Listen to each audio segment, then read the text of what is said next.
Hi, I'm Sarah Holder, a host of The Big Take. Today, we're sharing the newest episode from our collaborators over at The Big Take DC. They look at why Wall Street donors are waiting to weigh in on the GOP primary. Make sure you subscribe to the Big Take DC feed so you can get episodes like these every Thursday. Just look up Big Take DC, available wherever you listen to podcasts. And while you're there, check out the reporting from the Iowa caucuses earlier this week. With that, enjoy the show. I'll talk to you Monday. If you look at a list of the top individual contributors to any U.S. election, you're going to notice a pattern. The biggest donors mostly work in finance. So these are people who run hedge funds, who are big investors, and are well known within the finance world. That's my Bloomberg News colleague, Laura Davison. If you follow Wall Street, you might even recognize some of these names. Ken Griffin, Jeff Yass, Paul Singer. During the 2022 midterms, those three billionaires gave over $150 million in federal political donations. That money went to campaigns, organizations, and political parties. That's enough to fund an entire Senate race. And about a year ago, Laura started calling up some major donors. Heading into what could be one of the most consequential elections in decades, she wanted to know which candidate they liked best. And I was making a bunch of calls to different donors. They said, look, none of us like Trump. What we need to do is get behind one candidate and all donate to that candidate. That's what Laura thought would happen, especially because major donors could be the key to another Republican candidate beating former President Donald Trump for the party's nomination. But now, here we are in January 2024, less than a year away from that very election, and things really haven't changed. Basically, they didn't get behind anyone. From Bloomberg's Washington Bureau, this is the Big Take DC podcast. I'm your host, Saleha Mohsen. Today on the show, we'll hear from Laura. And also, I'll introduce a source of mine who's pretty close to this story, investor Kyle Bass. A billionaire himself, he's plugged into the world of political money and is close with some major donors. Kyle and I dig into what folks in that world want out of this election cycle and what it all means for the 2024 race. By this point in a presidential campaign cycle, we'd typically be seeing a lot of wealthy investors opening up their wallets.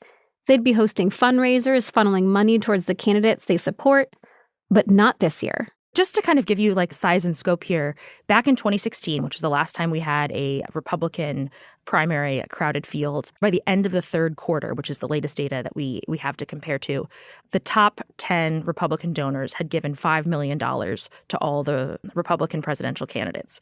Right now, we only have about 1.3 million in donations that have so far been reported. So, almost a fifth compared to 2016. Part of that comes down to the Republican frontrunner, former President Donald Trump. I talked about this with one big investor, Kyle Bass. He runs a hedge fund called Heyman Capital Management out of Dallas, Texas. I mean, look, I know Trump's second largest donor. He's a very good friend of mine. Someone that donated 9 figures, okay? We're talking $100 million or more. Someone that really gave the Donald real money in 2016. And so far, he's not given Trump any money this year. That's not a one-off. Only 2 of the top 10 Republican donors in the last presidential cycle have committed to Trump's 2024 campaign. And at this point in the last cycle, over half of them had already donated.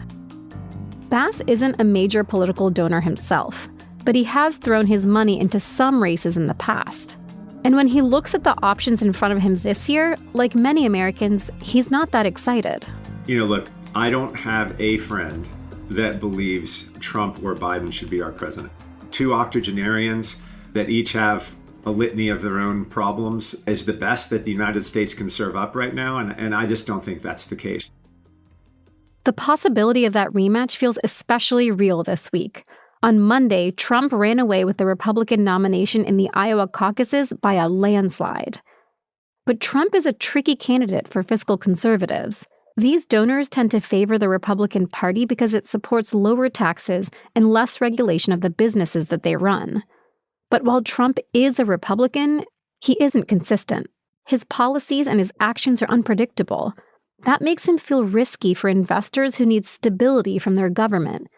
Here's Bloomberg's Laura Davison again. At its core, they're running a business. And so they want to know what the policy is going to be. Is there going to be a 10% tariff on all imports? Is he going to get in fights with trading partners or allies or things that could disrupt how they go about doing business? Having consistency and trust in what Washington is doing and that it's not going to disrupt the broader economic outlook is really important to business leaders, first and foremost. And there's another reason these executives may be staying away from Trump. They might not want the liability that comes with being associated with him. If you run a big business, you have a lot of employees. Trump has been a very divisive figure. That doesn't necessarily mean they won't support Trump with their dollars and their votes if he takes the Republican nomination. But going into New Hampshire next week and South Carolina a few weeks later, these candidates aren't just vying for state delegates. They're also in a less visible contest, the one to win over GOP donors who tend to watch these early state-level races as they decide which candidates to give money to. Big investors have told Laura they're still holding out hope for a viable Trump challenger. Just this week, even after the Iowa results, Blackstone CEO Steve Schwarzman refused to tell CNBC what he'd do if Trump was the Republican nominee.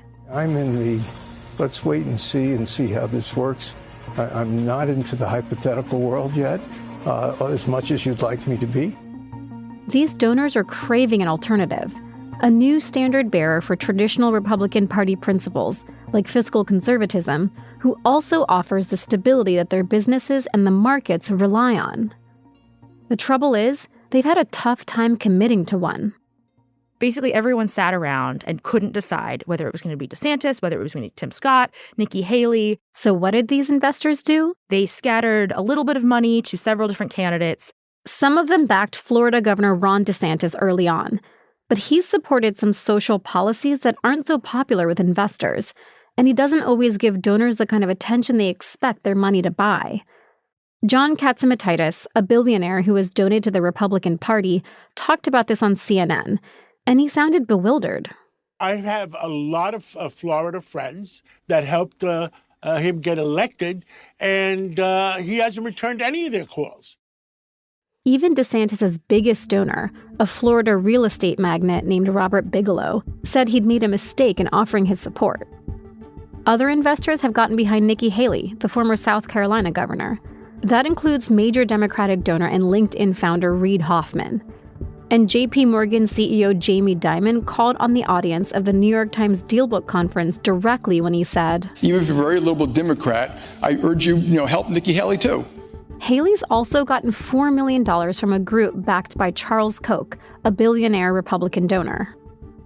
You may have seen headlines that essentially say, Wall Street's going for Haley. Her competitors have certainly leaned into that narrative.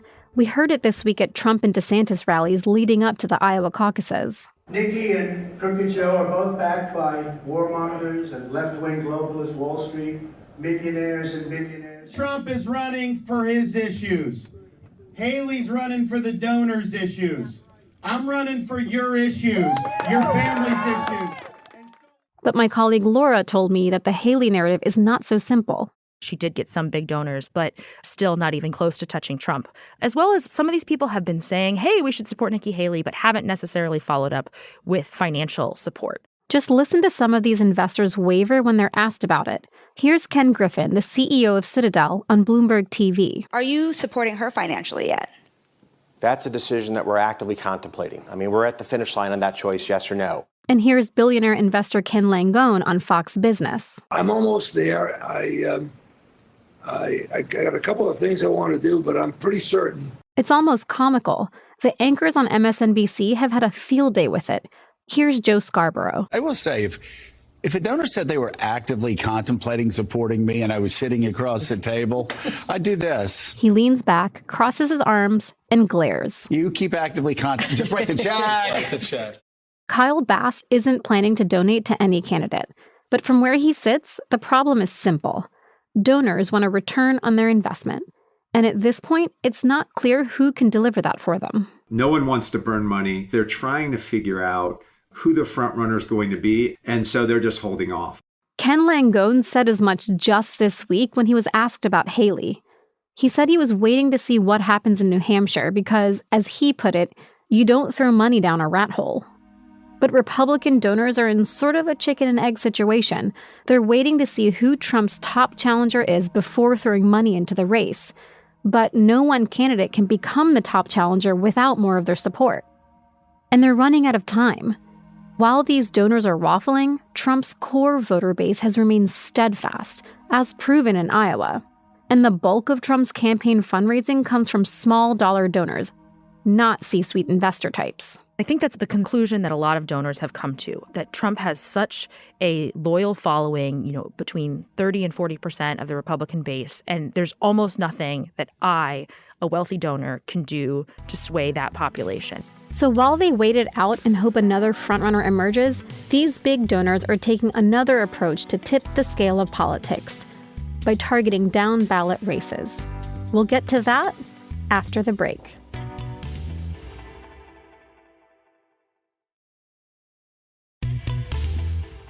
We're back. Just like many of us, investors can't figure out who they want in the White House. So instead, they're using their money to advance what they want from their government. Part of that strategy is to hedge their bets by getting involved in smaller races.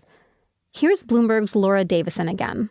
They're looking at how can I provide a counterweight either to Trump or to Biden if he's in the White House. That's why you see all this money going into House races, congressional races. They're looking at how can we get Republicans that align with our sort of pro-business, anti-regulation worldview into office. Let's take a moment to talk about how donating money to down-ballot races can influence policy in a different way than donating to a presidential campaign. First, we have to understand campaign finance. Campaign finance laws are really complicated. So if a donor wants to give to a specific campaign, they're only allowed to give a couple $1,000s.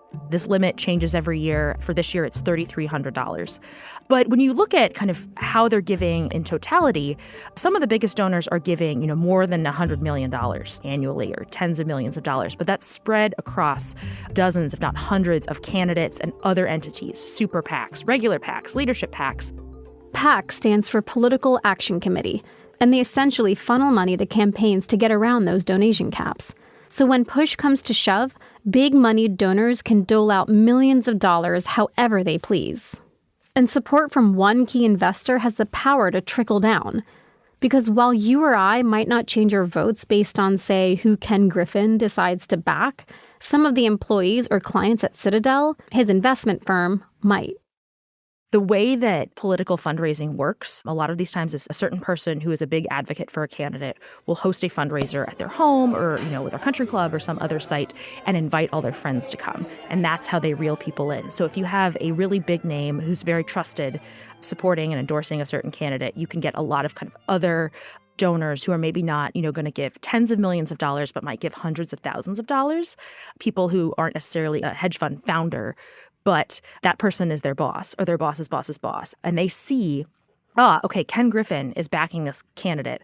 That might be a person that I want to back. I trust his judgment as an investor. I probably also will trust his judgment as a donor. And what kind of impact can that money have on an election cycle? So it can have a lot of impact, particularly when you're looking at House and Senate races, when the total budget for a specific candidate for that race might be about $1 million. If a really wealthy investor comes in and gives, $100,000, that can really sway the race. And of course, that investor is, as such a big donor, is definitely going to get FaceTime with the candidate. So that person can really have a lot of sway in the kinds of issues they're talking about, where they're campaigning, how they're campaigning. It's a bit of a different picture when it comes to a presidential campaign. According to Open Secrets, the 2020 election cycle brought in a record $5.7 billion. The numbers we're talking about are just so much bigger on the presidential side. So in that case, it's a little bit more about influence of, okay, can I get a meeting at the Treasury Department if this candidate wins? Can I have a meeting at the White House? Will I get invited to a state dinner? That kind of thing of a little bit more soft power. Laura has pored over Federal Election Commission filings, and she's found that the same donors who have given a fraction of what they did in the past to the presidential candidates themselves, they've actually given more to Republicans overall, to House and Senate races, the party in general, and super PACs. At this time in 2016, they'd given $11 million in total. When you look at that number for 2023, this group has given almost $53 million. So they're giving a lot more. They're just giving a lot less to presidential candidates. And because these donors are putting more money into smaller, more local races, there's now an entire ecosystem helping them choose where to spend it. This is really interesting. There's almost a little cottage industry that has sprung up of people who advise some of these top donors about how to pick candidates. So they are going out, they're doing research, and they're picking, maybe 20, 30 congressional districts that they think will be important. They're looking at the Senate map saying, here are going to be the competitive races. And then they're going to these places and interviewing all the candidates. It's a very meticulous process, a very data-driven process. These donors get a platform to talk to candidates and express exactly which policies they want advanced. Ken Griffin has been very clear. I'm interested in education. I'm interested in deregulation and how do we, make it possible for innovators and businesses to thrive. And these down-ballot races can sometimes hinge on one major donor, unlike the presidential race, where money can only go so far.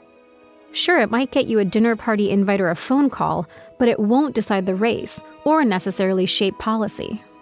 Sometimes these investors are influencing races from thousands of miles away. An investor based in Florida might donate to congressional campaigns in North Dakota or Nebraska.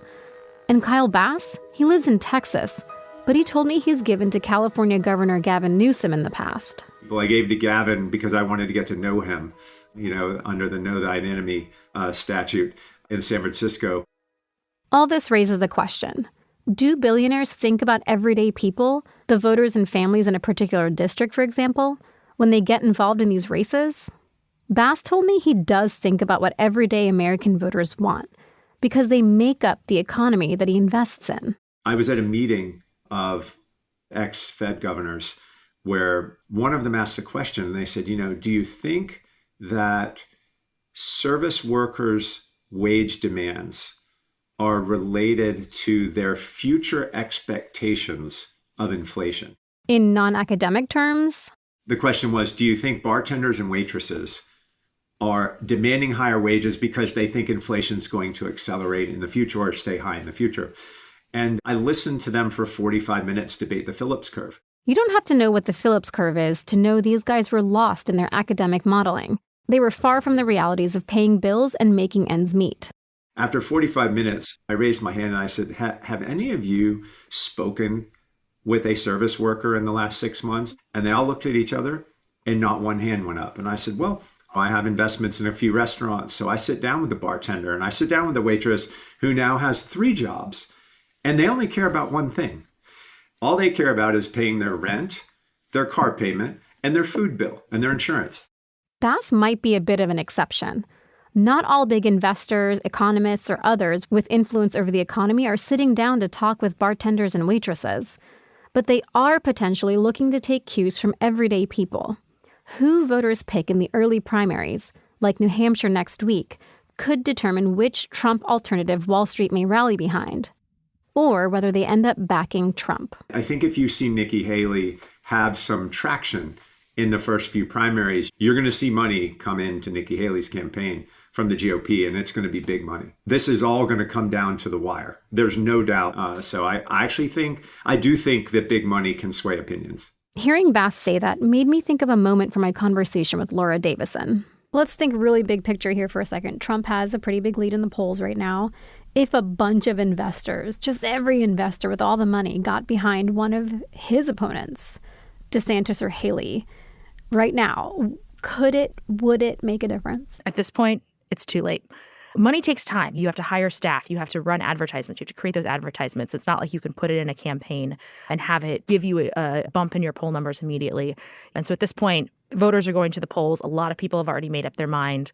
The kind of leads that Trump has in the polls suggest that he could potentially have this nomination sewed up, March, April time. Money really won't make a difference. It's the candidates themselves that have to win it for themselves. Thanks for listening to the Big Take DC podcast from Bloomberg News. I'm Saleha Mohsin. This episode was produced by Julia Press and Naomi Shavin. It was fact-checked by Molly Nugent. A special thanks to Bill Allison and Laura Davison. Alex Sugiura and Blake Maples are our mix engineers. Our story editors are Caitlin Kenny, Wendy Benjaminson, and Michael Shepard. Sage Bauman is our executive producer and head of podcasts. If you liked what you heard, please be sure to subscribe, rate, and review the show. It'll help other listeners find us. Thanks for tuning in. I'll be back next week.